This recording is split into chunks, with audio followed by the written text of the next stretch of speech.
اللهم صل على سيدنا محمد يا رب صل وسلم دائما أبدا على حبيبك. اللہ تعالیٰ نے ہمیں دنیا میں بھیجا بہت محدود وقت کے لیے، لیکن اس محدود وقت میں ہم بھول جاتے ہیں کہ ہم محدود وقت کے لیے آئے ہیں. اگر کسی سے یہ پوچھا جائے کہ تم دنیا میں ہمیشہ رہو گے تو وہ کہے گا کہ نہیں. زبان سے تو سب اقرار کرتے ہیں کہ مرنا ہے، دنیا سے جانا ہے، مگر عمل ایسا ہے جس سے ایسا لگتا ہے کہ دنیا سے جانا نہیں ہے. یہ بہت بڑی مصیبت ہے. اپنے سامنے لوگوں کو مرتا ہوا دیکھ بھی رہے ہیں، پھر بھی پتہ نہیں اپنے بارے میں کیوں خیال نہیں آتا کہ میں بھی مروں گا.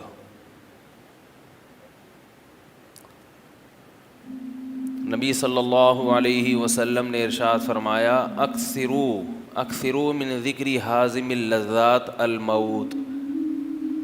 تمام لذتوں کو ختم کر دینے والی چیز کو کثرت سے یاد کیا کرو، اور وہ چیز ہے موت.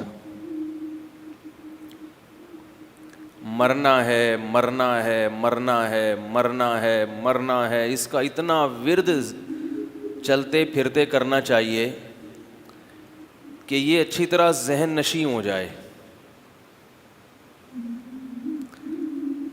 آپ کو معلوم ہے کہ ہم دن بھر جو بھی کام کرتے ہیں وہ دو قسم کے کام ہوتے ہیں. ایک وہ کام ہوتے ہیں جو ہم سوچ سمجھ کے اپنے ارادے سے کر رہے ہوتے ہیں، جیسے ابھی آپ لوگ میرا بیان سن رہے ہیں، جمعے کی نماز پڑھنے آئے، آٹومیٹیکلی نہیں آ گئے، سوچا آپ نے جائیں یا نہیں جائیں. اکثر تو ایسا ہی ہیں کہ بھئی سوچا، خیال آیا، چلو چلتے ہیں. تو یہ ہے شعوری حرکت. جیسے میں ابھی بول رہا ہوں سوچ سوچ کے، سمجھ رہے ہیں نا؟ کھانا کھاتے ہیں سوچتے ہیں پہلے سے کیا کھانا ہے، گھر والے سوچتے ہیں کہ بھئی آج کیا پکانا ہے. یہ وہ حرکتیں ہیں، یہ وہ کام ہیں جو ہم پہلے سے سوچتے ہیں. کچھ کام ایسے ہوتے ہیں جو لاشعوری طور پر کر رہے ہوتے ہیں ہم. جیسے نوالا بنا کے جب آپ نے منہ میں ڈالا تو چبانے کے لیے سوچنا، بولو یار، نہیں پڑتا. کھانے کا تو ارادہ کرنا پڑتا ہے، کھاؤں کہ نہیں کھاؤں، چلو ناشتہ کر لو یار، آفس کی دیر ہو رہی ہے، لاؤ بیگم لے آؤ ناشتہ. ایسا ہی کہتے ہیں نا گھر میں، یہ امی سے کہتے ہیں بچے، امی ناشتہ دے دیں. آج میرا موڈ نہیں ہے، یہ پراٹھا ہے، نہیں آج ڈبل روٹی کھانی ہے، یہ ملائی کیوں رکھ دی، آج تو جیم کھانا ہے، مکھن کھانا ہے.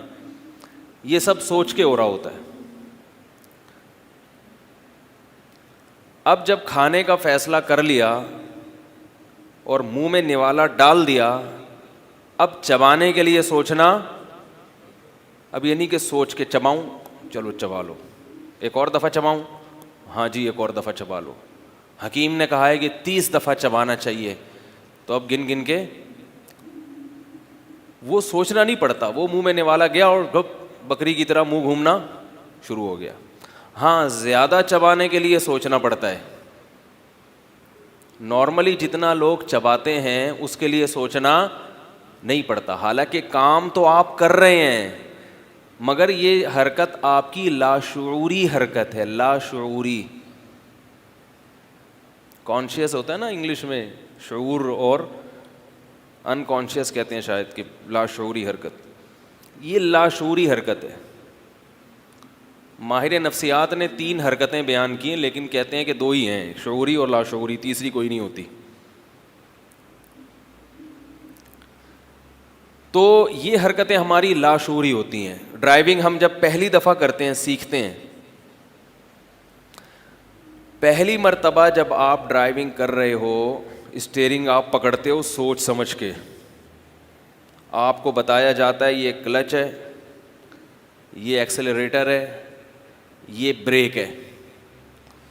کوئی جیسے ہی کوئی بندہ سامنے آئے گا آپ سوچتے ہو بریک کہاں ہے، دھاڑ کر کے اپنا پاؤں رکھو گے بریک پر. کبھی غلطی سے ایکسیلیٹر پہ بھی چلا جاتا ہے. کیا خیال ہے؟ تبھی نئی جو ڈرائیونگ سیکھ رہا ہو اسے سنسان علاقوں میں لے جایا جاتا ہے کہ ایسا نہ ہو کہ سوچنے میں بندہ ہی چلا جائے. لیکن تھوڑے دنوں کے بعد جب آپ ڈرائیونگ کرتے ہو تو پھر سوچنا نہیں پڑتا کہ بریک کدھر ہے، کلچ کدھر ہے، ایکسیلریٹر کدھر ہے. پھر یہ چیزیں لاشعور میں چلی جاتی ہیں. خود بخود باتیں بھی کر رہے ہو ہینڈ فری پہ، گپ شپ بھی لگا رہے ہو، موبائل کی کال بھی ریسیو کر رہے ہو. ہاں بھائی کس کی کال ہے، ہٹا یار. اور ادھر سے اسپیڈ بریکر پہ ایک بریک بھی لگا دیا آپ نے، یہاں سے نکالا ٹرن مارا، ادھر سے ڈنڈا موڑ سے گھومے، ادھر سے. خود بخود ہوتا ہے کہ نہیں ہوتا؟ تو پتہ یہ چلا کہ سوچ سمجھ کے بھی کچھ کام ہوتے ہیں اور کچھ کام ہمارے لاشعور میں ہوتے ہیں. اب جو میں بات سمجھانا چاہ رہا ہوں وہ انشاءاللہ سمجھ میں آ جائے گی. موت کا یقین ہم سب کو ہے کہ مرنا ہے، مگر یہ چیز ہمارے لاشعور میں نہیں ہے، مستحضر نہیں ہے. سوچنا پڑتا ہے گھنٹوں بیٹھ کے کہ مروں گا. بیان سننے پڑتے ہیں مولانا صاحب کے. اگر بیان سننا چھوڑ دیں، سوچنا چھوڑ دیں تو زبان سے تو یہی کہے گا کہ مروں گا، مگر حقیقت میں تصور کیا بن چکا ہے کہ مروں گا نہیں. کام سارے ایسے ہو رہے ہیں جیسے اس نے قیامت تک کے لیے دنیا میں زندہ رہنا ہے. اب دیکھو کوئی 60 سال میں اپنا گھر بنا رہا ہو، 60 سال ریٹائرمنٹ کی عمر ہو گئی، اب کیا کر رہا ہے؟ وہ اپنا گھر بنا رہا ہے. تو اسے ہم کہیں گے بھائی چھوڑو یار، اب 60 سال میں کیا بناؤ گے؟ کتنے رہ گئے؟ 10 سال رہ گئے، 20 سال رہ گئے. وہ بھی یقین نہیں ہے. ورنہ تو قبرستان میں آپ جا کے دیکھیں 60 اور 65 کے درمیان آپ کو زیادہ نظر آئیں گے. عمریں لکھی ہوئی ہوتی ہے نا، تاریخ وفات. اس کا مطلب 60 سے اوپر غریبی چل رہی ہے. بھائی آپ لوگ تو مجھے سب 90 سے اوپر کے لگ رہے ہیں، جو اسٹائل ہے نا آپ کا بیان سننے کا. 60 سے اوپر کیا چل رہی ہے؟ غریبی. نبی صلی اللہ علیہ وسلم نے ارشاد فرمایا اعمار امتی ما بین 60 الی 70. میری امت کی جو عمر ہے، یعنی جو ریشو ہے، اوسط عمر ہے، ایوریج عمر ہے، وہ 60 سے لے کے 70 کے درمیان. 60 سے اوپر اور 70 سے پہلے مر جائیں گے. تو بس 60 سے اوپر اب کیا ہے؟ کسی بھی وقت مر سکتے ہیں. 70 کو بھی کراس کر دیا تو بھائی پھر تو کوئی اللہ کا خصوصی انعام ہے. اگر اچھے اعمال کر رہے ہیں، برے اعمال کر رہے ہیں تو اللہ کا کوئی عذاب ہے کہ مزید اللہ نے گناہوں کی مہلت دے دی آپ کو. 70 سے اوپر بہت کم جائیں گے. اب یہ آپ سروے کر کے دیکھ لیں، یہ کوئی صرف قرآن و حدیث کی بات نہیں ہے، مشاہدہ کر کے دیکھ لیں، آپ کو نظر بھی ایسا آئے گا. رشتہ داروں میں، محلے پڑوس والوں میں سب سے بڑا بہترین جو سروے کی جگہ ہے وہ قبرستان ہوتی ہے. قبرستان میں مردوں کو گنے جا کے، ٹوٹل مردے کتنے، اور پھر ان کی عمریں دیکھیں تو آپ کو بہت کم مردے ایسے ہوں گے جو 70 کو کراس کر کے یہاں پہنچے ہوں گے. بچے بھی ملیں گے، جوان بھی ملیں گے، نو عمر بھی ملیں گے، ہر طرح کے لوگ ملیں گے. ہونا تو یہ چاہیے کہ بھائی جس عمر کا ایک لمحے کا بھروسہ نہیں ہے، اس میں تو 60 کا انتظار بھی حماقت ہے. لیکن ہو کیا رہا ہے کہ 60 سال کی عمر کے بعد پلاٹ خریدا جا رہا ہے مکان بنانے کے لیے. پہلی حماقت. ہاں بچوں کے لیے خرید رہا ہے تو ایک الگ بات ہے, لیکن اس کی دلیل کہ یہ بچوں کے لیے خرید رہا ہے یہ اپنے لیے, یہ اگر پہچاننا ہونا تو اسے کہیں کہ اگر ابھی موت کا فرشتہ آ کے آپ کو کہے کہ میں آپ کی روح قبض کرنے کے لیے آیا ہوں, اب بتاؤ کیا چاہتے ہو کہ یہ بنگلہ کھڑا ہو جائے؟ تو اگر آپ اس وقت کہتے ہیں ہاں میں پھر بھی چاہتا ہوں کہ مجھے تو مرنا ہے, ٹھیک ہے میں تیار ہوں, لیکن میں چاہ رہا تھا کہ بچوں کے لیے ایک مکان بنا کے چلا جاؤں, اگر اس وقت بھی یہ جذبات ہیں پھر تو یہ اس کی علامت ہے کہ واقعی اپنے لیے نہیں بلکہ کس کے لیے بنایا جا رہا ہے. ارے یار بول دیا کرو اللہ کے بندو یار, کس کے لیے بنایا جا رہا ہے؟ بچوں کے لیے. لیکن 99% جو کیس ہوں گے نا کہ موت کا فرشتہ آ کے اگر یہ کہے کہ ابھی نکلو ٹائم آپ کا پورا ہو گیا ہے, تو آپ کی جو وہ تو ابھی ہو نہیں رہا نا, تو پھینکنے کا تو کچھ بھی پھینک دے آدمی بیٹھے بیٹھے. جب عملی طور پر ایسا ہوتا ہے تو پھر 99% لوگ ایسے ہوں گے جو یہ کہیں گے کہ اس کام کو یہیں روک دو, یہ سارا پیسہ نکلواؤ اور فلاں مدرسے میں صدقہ کر دو, یا یہ کہ بچوں کو دے دو وہ خود ہی کرتے رہیں گے. بھائی مجھے تو توبہ طائب کی, مجھے تو نماز پڑھنے دو, مجھے روزہ رکھنے دو, کچھ گناہوں کی معافی مانگنے دو اللہ تعالیٰ سے. چھوڑو ان چکروں میں نہیں پڑو, جو اولاد کو کھلا دیا پلا دیا جوان کر دیا ہماری ذمہ داری ختم. لیبل اولاد کا ہوتا ہے, مقصد اپنا گھر چاہیے ہوتا ہے. یہ حرام نہیں ہے اپنا گھر, 99 سال میں بھی بنا سکتے ہیں, 99 سال میں بھی اپنا گھر آپ بنا سکتے ہیں, جائز ناجائز کی بات نہیں کر رہا. لیکن جس کے دل میں موت کا استحضار ہو, اس کے لاشعور میں موت کا تصور آ جائے, وہ یہ بچکانہ حرکتیں اس عمر میں بولو بھائی نہیں کرتا. کہتا ہے گزر گئی اب کیا کرنا ہے یار, کرائے پہ گزر گئی زندگی, گزر گئی, چھوڑو ادھر کی تیاری کرو. چلو وہاں کی نہیں بھی کرتے تو ادھر دل تو نہ لگاؤ کم از کم. ارے بھائی بس کا اڈا آنے والا ہے, آپ کو اترنا ہے, کنڈکٹر بول رہا ہے کہ بھائی بس آگے گڈی نو سائڈ تے لاؤ, اور جو یہاں کے پیسنجر ہیں وہ نیچے دروازے پہ آ جائیں. وہ بلاتے ہیں نا کہ ہاں بھائی صوفی صاحب ادھر آ جاؤ, شاباش آپ کا اسٹیشن اڈا آنے والا ہے. تو اس موقع پر آپ کو اگر منزل سے محبت نہ بھی ہو تو کم از کم اس بس سے دل نہیں لگاتے جس کو چھوڑنا ہے آپ نے. تو آخرت کی تیاری کا تصور نہ بھی ہو تو کم از کم دنیا جو چھوٹنے والی ہے اس سے تو دل نہ لگائے انسان. دیکھو جس سے تھوڑی دیر میں الگ ہونے والے ہو, اس سے اتنی انویسٹمنٹ اس پہ کر دینا, کروڑوں روپے لگا دینا اس کے اوپر. لوگ ذہنی مریض بن رہے ہیں 50 سال کی عمر میں بھی دولت کے بارے میں سوچ کے ہائے پیسہ نہیں ہے, ہائے پیسہ نہیں ہے, ہائے پیسہ نہیں ہے. اور جن کے دلوں میں اللہ موت کو مستحضر کر دیتے ہیں ان کی سب سے بڑی مزے کی زندگی کیا کہ وہ ٹینشن فری, کھا لیا ٹھیک ہے, نہیں ہے کوئی بات نہیں, جانا کہاں ہے؟ قبر میں جانا ہے. نہیں ملے گا تو مر ہی جائیں گے نا, تو مل جائے گا تو نہیں مریں گے. ارے بھائی سمجھ میں نہیں آ رہا یار, بھائی نہیں ملے گا تو کیا ہوگا, زیادہ سے زیادہ مر جائیں گے نا. تو مل گیا تو بھی کیا ہو جائے گا, مر جائیں گے. بغیر کھائے بھی مرتا ہے اور کھا کے بھی مرتا ہے. بغیر کھائے دیر سے مرتا ہے. آپ کو پتہ ہے جب آدمی بھوکا رہتا ہے نا تو بیماریوں کے امکانات کم ہو جاتے ہیں, کیونکہ ہم جب بھوکے رہتے ہیں تو پہلے تو ہمارا معدہ دیکھتا ہے جو ادھر ادھر جو کچھ پڑا ہوا ہے اس کو نکالو, اس کو لگاؤ. پھر وہ چاہتا ہے کہ یار اب کچھ نہیں مل رہا, تو جتنی اضافی چربی ہے جو کولیسٹرول بنا رہی تھی اس کو کھانا شروع کر دیتا ہے, وہاں سے انرجی لیتا ہے. پھر جتنے یہ جو کینسر کے مریض ہیں نا, ان کا سب سے بعض لوگ ان کا علاج کرتے ہیں بھوکا رکھ کے. کینسر جو ہے, کینسر پہلے حکیم اس کا علاج کیا کرتے تھے, مریض کو بھوکا رکھ کے فاقوں میں ڈال دیتے تھے. مریض کمزور ہوتے ہوتے ہوتے ہڈیوں کا ڈھانچہ بن جاتا تھا، تو جب باڈی کو کچھ نہیں ملتا تھا تو باڈی وہ کینسر کے جراثیم کو کھانا شروع کر دیتی تھی.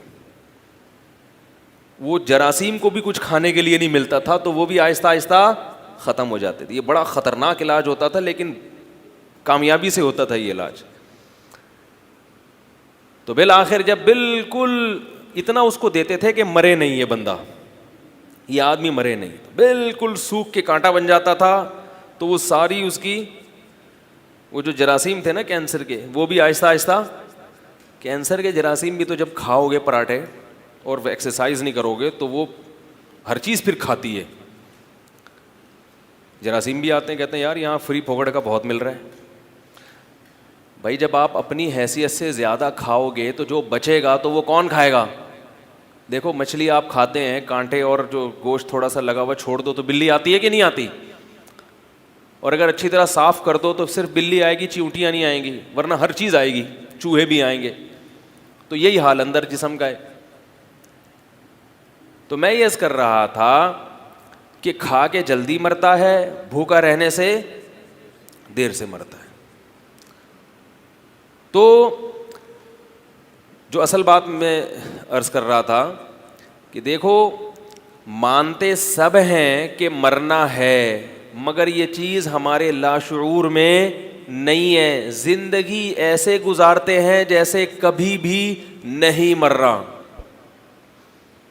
نفحۃ العرب ایک عربی ادب کی بڑی اچھی کتاب ہے، مدارس میں پڑھائی جاتی ہے. اس میں ایک واقعہ لکھا ہوا ہے کہ ایک 90 سال کے آدمی نے کسی کو ٹھیکیدار کو ٹھیکہ دیا 50 سال کا یا 100 سال کا نا، کسی کوئی جیسے ٹھیکے پہ کام دیا جاتا ہے نا کہ بھئی آپ نے یہ بلڈنگ اتنے عرصے میں بنا دینی ہے، تو لمبا ٹھیکہ دیا، بھئی یہ میں ٹھیکے پہ دے رہا ہوں آپ کو 20 سال کے لیے 30 سال کے لیے. تو کسی نے لوگوں کو جا کے خوشخبری سنائی کہ مبارک ہو ملک الموت کا انتقال ہو گیا ہے. ملک الموت، موت کے فرشتے کو کہتے ہیں. مبارک ہو ملک الموت کا، بولو نا یار کیا ہو گیا یار، آپ کا تو انتقال نہیں ہوا، ماشاءاللہ سب زندہ ہیں، ملک الموت کا انتقال ہو گیا. لوگوں نے کہا یار موت کے فرشتے کا انتقال ہو گیا، کیسے پتہ چلا؟ اس نے کہا 99 سال کا آدمی 50 سال کا ٹھیکہ لے رہا ہے، ٹھیکے پہ دے رہا ہے، تو اس کا مطلب یہی ہے کہ موت کے، اس کو کسی نے بتایا ہوگا کہ موت کا فرشتہ مر گیا ہے. رسول اللہ صلی اللہ علیہ وسلم نے فرمایا یحرم ابن آدم ویشب فیہ اثنتان الحرص علی المال وطول الامل. جیسے جیسے بوڑھے ہوگے دو چیزیں جوان ہوں گی، لمبی لمبی امیدیں اور دولت کی ہوس. عجیب بات ہے،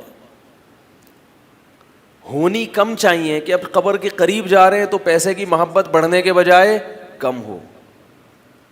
نبی صلی اللہ علیہ وسلم کا جو کلام ہے نا، خدا کی قسم وہ خود دلیل نبوت ہے. میں نے اپنی زندگی میں خود مشاہدہ کیا اس چیز کا. ہاں جوانی میں کسی نے یہ محبت ختم کر دی، پھر بڑھاپے میں یہ چیزوں کی محبت نہیں ہوتی، کیونکہ حدیث کے الفاظ یہ نہیں ہے کہ بڑھاپے میں یہ دو چیزیں پیدا ہوتی ہیں، نا نا نا نا نا، جوان ہوتی ہیں. جوان وہی چیز ہوتی ہے جو پہلے پیدا، بولو بھائی، ہو چکی. اگر جوانی میں آپ نے دیواروں کی، اینٹوں کی، مکانوں کی، دولت کی اور لمبی لمبی امیدوں کی ہوس ختم نہیں کی اور آپ اسی امید پہ لگے رہے کہ ابھی تو میں جوان ہوں بعد میں دیکھی جائے گی، تو بعد میں یہ برائیاں اور بڑھ جائیں گی، کم، بولو بھائی، نہیں ہوں گی. ابھی سے ان کو ختم کر دو، دل کو ان گندگیوں سے، بدبودار فنا ہونے والی چیزوں سے پاک کر دو. سکون کی زندگی گزرے گی، اللہ کی قسم. سکون خواہشات کی تکمیل میں نہیں ہے، سکون اس میں نہیں ہے کہ آپ کی ساری خواہشیں پوری ہو جائیں. اگر اس میں سکون ہوتا تو سویڈن، جاپان اور امریکہ کے لوگ سب سے زیادہ سکون میں ہوتے. اف، کیسے بتائیں یار بھائی، وہ ان کی تو ہر خواہش پوری ہو رہی ہے. ہو رہی ہے کہ نہیں ہو رہی؟ علاج ان کا فری. امریکہ میں آپ کسی ہاسپٹل میں چلے جائیں تو پیسوں کا نہیں پوچھتے آپ سے, وہ کہیں وہ بات کی چیز ہے, سب سے پہلے کیا ہوگا آپ کا علاج. بورڈ پہ لکھا ہوا ہے, نوٹس بورڈ, ہسپتال میں جاتے ہی آپ جا کے پڑھ لیں, کسی امریکی سے پوچھیں, لکھا ہوا ہوتا ہے کہ آپ اگر مریض ہیں تو آپ کا یہاں مکمل علاج ہوگا. اور علاج بھی ہماری طرح نہیں ہوتا کہ میں نے تو ابھی لوٹ لیا فلاں ہسپتال میں بھیج دو اس کو. بہت تمیز سے علاج ہوتا ہے. ڈاکٹر خیر خواہی کرتے ہیں پیشنٹ کے ساتھ. لا ایسا ہے, قانون ایسا ہے, گڑبڑ کر نہیں سکتے.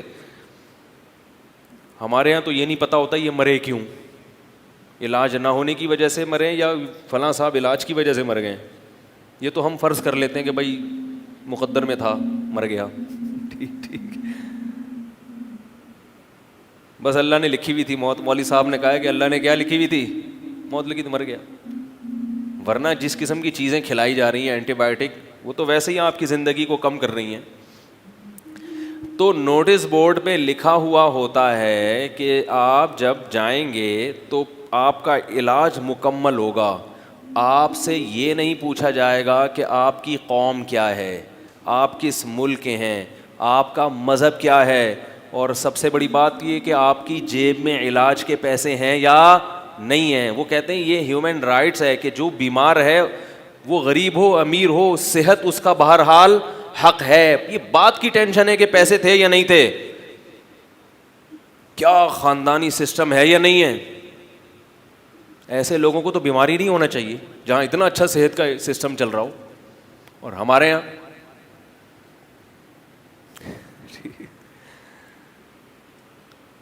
یہاں کیا ہو رہا ہے, اگر آپ کے پرائیویٹ ہاسپٹل میں علاج کراؤ گے تو زکوٰۃ کے بغیر بولو بھائی نہیں ہو سکتا.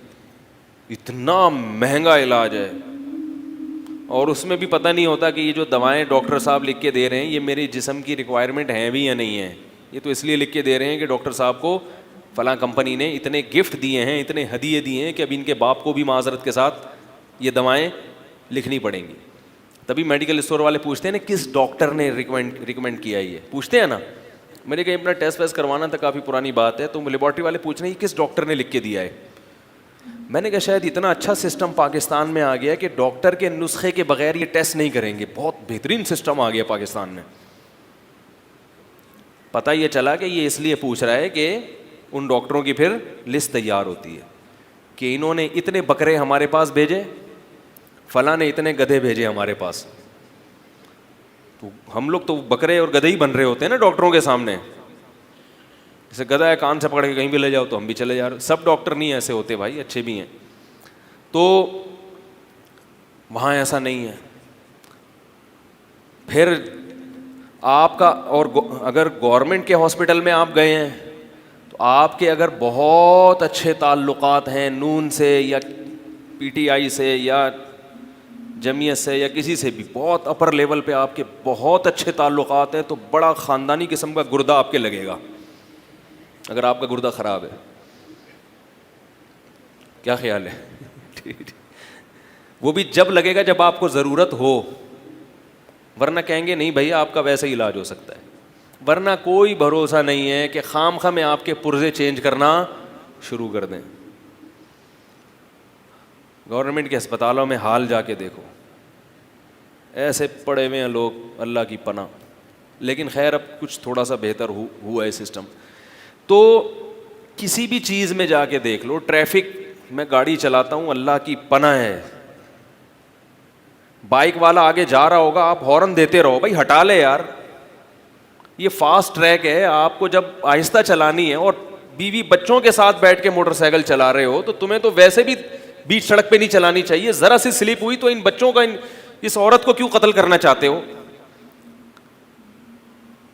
ایسے لوگ ہیں میرے علم میں, بیگم کو لے کے جا رہے تھے, فاسٹ ٹریک پہ گرے, بیگم صاحبہ کچلی گئیں. سالی سے شادی ہو گئی, بچے ہیں ماشاءاللہ. اب ہمیں تو شبہ ہوتا ہے یار یہ تو, مجھے تو کوئی لگ رہا ہے کہ یہ گڑبڑ, بھائی مجھے تو شبہ ہو رہا ہے بھائی. یار تم فاسٹ ٹریک پہ لے کے بیگم کو موٹر سائیکل پہ بٹھا کے تم کنارے کنارے چلو, ذرا سا یہاں اگر گری, خود تو ہیلمٹ پہنا ہوا ہوتا ہے نا, بچنے کا امکان ہوتا ہے. خیر اچھی نیت کرنی چاہیے کہ بھائی شاید اپنی تقدیر سے مری, لیکن چھوٹی والی سالی سے شادی ہو گئی تو شیطان تو میرے دل میں وسوسہ ڈالتا ہے کہ اس نے نظریں کس پہ ہو, ممکن ہے بدگمان نہ ہو, لیکن شیطان تو شیطان ہے نا بھائی.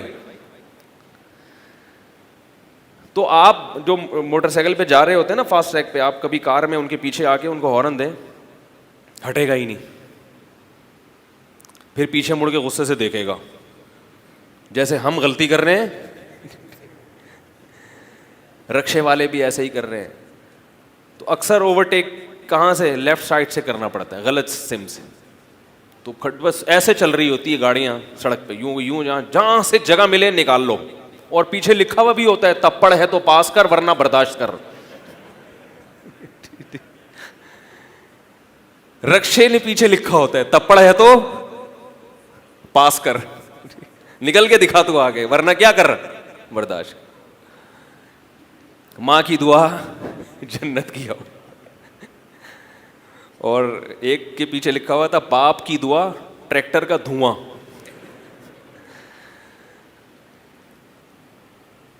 تو میں یہ عرض کر رہا تھا کہ دیکھو ان کی ساری خواہشات پوری ہو رہی ہیں, مگر ٹینشن ان ملکوں میں زیادہ ہے. ریپ کے واقعات, قتل کے واقعات زیادہ ہیں وہاں پہ. وہ تو بعض ملکوں میں جو نہیں ہے تو قانون بہت مضبوط ہے. تو یاد رکھیں سکون اور اطمینان اللہ نے خواہشات کی تکمیل میں نہیں رکھا.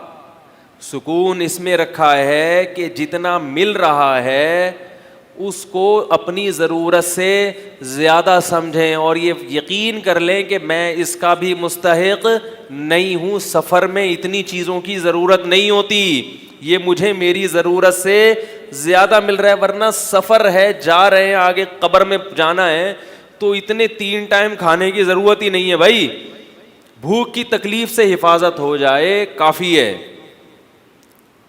سونے کے لیے کوئی چھپڑ میسر ہو جائے کافی ہے, خواہشات نفسانیہ مجھے زنا کی طرف نہ لے جائیں تو ایک آدھ بیوی مل جائے کافی ہے. کافی اتنی ہے, باقی شریعت نے ترغیب زیادہ کی دی ہے, وہ ایک الگ موضوع ہے. کہیں آپ سمجھے وہ کافی ہے تو اچھا پھر تو ٹھیک ہے بھائی, مولوی صاحب کا تو سارے بیانات غلط ہو گئے. غلط نہیں ہو گئے, وہ شریعت کی ترغیب ہے, اس میں الگ مصلحتیں ہیں. گناہ سے بچنے کے لیے کافی ہے. عام طور پر بیماری سے جسم محفوظ ہو جائے, کوئی تکلیف نہ ہو, تو بس اتنا مل گیا. اب باقی سب کیا ہے, غریبی.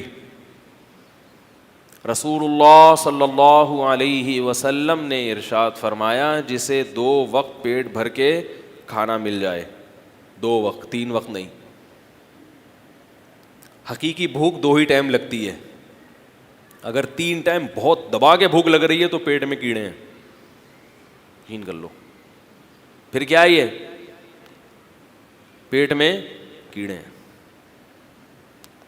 ورنہ انسان کو جو تسلی سے بھوک لگتی ہے نا, خاندانی بھوک, وہ کتنی دفعہ لگتی ہے, 2 دفعہ. کھاتے سب 3 دفعہ ہی ہیں, لیکن صحیح بھوک کس طرح لگتی ہے, 2 دفعہ. تو 2 وقت پیٹ بھر کے روٹی, رات کو سونے کے لیے اچھا انتظام ہو جائے. اچھے کا مطلب گہری نیند آ جائے, ایسی جگہ میسر ہو, کیونکہ گہری نیند نہیں آئے گی تو سارا دن ٹینشن میں رہے گا, خوش نہیں رہ سکے گا. اور اگر شادی شدہ ہے تو یہی انتظام بیوی بچوں کے لیے بھی ہو جائے. تو آپ, اور جسم کسی بڑی بیماری سے محفوظ ہو, تو آپ صلی اللہ علیہ وسلم نے فرمایا یہ ایسا ہے گویا ساری دنیا کی دولت سمیٹ کے اللہ نے اس کے قدموں میں ڈال دی ہے, او کما قال صلی اللہ علیہ وسلم. اب یہ پریشان ہوگا تو یہ پریشانی اس کی اپنی بنائی ہوئی ہے, یہ پریشانی اس کی علامت ہے کہ یہ دنیا کو مسافر خانہ, کمبخت یہ دنیا کو مسافر خانہ نہیں سمجھ رہا, اور یہ سمجھ رہا ہے کہ میں نے یہاں دھرنا مار کے بیٹھ گیا ہوں, میں مروں گا نہیں. دوسروں کو دیکھ دیکھ کے جل رہا ہے, ہائے وہ تو اتنی بڑی گاڑی خرید لی, ہائے وہ تو یہ بھی کھا رہا ہے, ہائے اس نے تو 1000 گز کا بنگلہ بنا لیا, ہائے وہ تو امریکہ نکل گیا, ہائے یہ تو یہ ہو گیا. اللہ کے بندے جہاں بھی نکل جائے آئے گا تو قبرستان میں نا. کتنا آگے جائے گا, واپس ٹرن ہو جائے گا, واپس پیچھے چلا جائے گا. عبرت کی آنکھیں اندھی نہ ہوں تو جہاں میں ہے عبرت کے ہر سو نمونے. بہت اللہ نے عبرت کی چیزیں دنیا میں رکھی ہیں. مجھے کسی نے بتایا کہ پچھلے مہینے یا 2-4 مہینے پہلے کسی انڈیا کی بہت مشہور اداکارہ کا انتقال ہو گیا, اور پتہ نہیں اچانک ہو گیا یا کسی نے گولی مار دی, واللہ عالم, مر گئی. تو بتانے والے بتا رہے تھے کہ بہت مشہور تھی اور بہت دنیا میں اس کے گانے وانے چلے, لیکن اچانک مر گئی. تو میں نے کہا اب تو لوگوں کو بڑی عبرت ہوئی ہوگی, یار کتنی دنیا کمائی اس نے, عزت کمائی, اور وہ عزت 1 منٹ میں بولو بھائی خاک میں مل گئی. اور وہ انڈیا کی تھی تو اس کو جلایا گیا. میں نے کہا اور عبرت ہوگی پھر تو لوگوں کو. اداکارہ ہوگی تو ظاہر ہے خوبصورت بھی ہوگی, اچانک مر گئی, اس کو جلا کے اس کی راکھ بنا دی گئی. انڈیا والے تو ایسے ہی کرتے ہیں نا ہندو, تو پھر تو اس کی راکھ کو دیکھ کے لوگوں کو اور زیادہ ہندوؤں کو عبرت ہو گئی ہوگی کہ بھائی یہ انسان کی حقیقت ہے. اتنی ترقی کرتے کرتے آسمان کی بلندیوں تک پہنچو اور دھڑام سے بولو بھائی, دھڑام سے نیچے ختم, ایک لمحے میں سب کیا ہو گیا, ملیا میٹ ہو گیا. لیکن عبرت کی آنکھیں انسان کی اندھی ہو چکی ہیں. لوگ بتا رہے ہیں کہ بجائے عبرت ہونے کے اور اس کے ایصال ثواب کے لیے اس کے گانے چلائے جا رہے ہیں بھائی. محترمہ ایسے ناچتی تھیں, ایسے گاتی تھیں, یہ ان کی مشہور فلمیں ہیں, اس سے اس کی راکھ کو کوئی فائدہ ہوگا؟ ہونا تو یہ چاہیے کہ دوسرے اداکار اور اداکارائیں دیکھ کے عبرت حاصل کریں کہ بھائی کتنی ہی فٹنس کر لو, یہ لوگ تو کروڑوں روپے اپنی فٹنس پہ خرچ کرتے ہیں. مجھے کسی نے بتایا تھا کہ کوئی اداکارہ پتہ نہیں 2 کروڑ روپے اس کی صرف سالانہ اس پہ ڈسٹیمپر پہ خرچ ہوتے ہیں. 2 کروڑ یہ پتہ نہیں 1 کروڑ ڈسٹیمپر پہ, میک اپ پہ. یعنی یہ عام ڈبے جو ہم لوگ کے یہاں دیوانوں پہ یہ والے نہیں چلتے, وہاں بہت مہنگے مہنگے ڈبے ہوتے ہیں جو صرف فٹنس کے لیے, کہ بھائی دیکھنے میں کیا نظر آئیں, اٹریکٹیو. تو جب تک وہ اٹریکشن ہوتی ہے دنیا سلوٹ کرتی ہے, ان کے گانے سنتی ہے, دنیا کہتی ہے واہ واہ واہ. کہیں گزر جائیں تو جھک جھک کے لوگ کوشش کرتے ہیں ان سے سلام کریں, آٹوگراف لیں, ان کے ساتھ اپنی سیلفیاں بنائیں.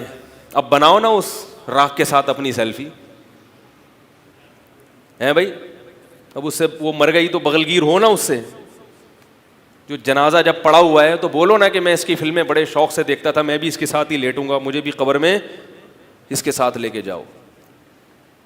سب کہتے ہیں بھائی نہیں نکالو اس کو یار, نکالو.